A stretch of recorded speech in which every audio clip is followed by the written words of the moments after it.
start off with our speaker here for our first experiment. There we go. We can actually have a speaker here, and this speaker is filled with something known as Oobleck. Has anybody here ever heard of Oobleck before?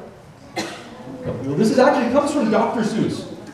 Dr. Seuss actually coined the term Oobleck for something that wasn't quite liquid, wasn't quite solid, but it was definitely a lot of fun to play with. I can actually go, and I can poke this Oobleck, and at first it looks a lot just like pancake batter, but if I really try to press down on it, it actually turns solid.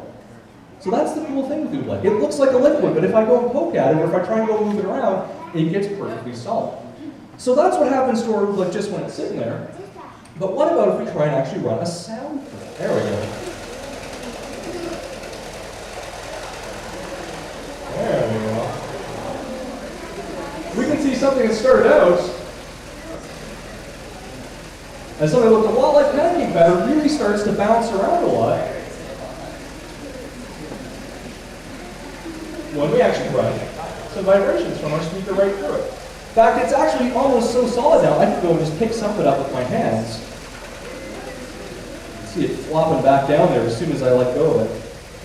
So this is Oobleck, and as soon as we turn off our speaker, it goes right back. We turn it back on again, and our Oobleck starts to bounce one more time.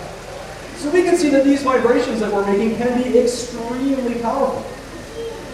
Now this is only vibrating back and forth 20 times a second, and is it making a really, really high sound or a really, really low sound? Yeah, really low sound.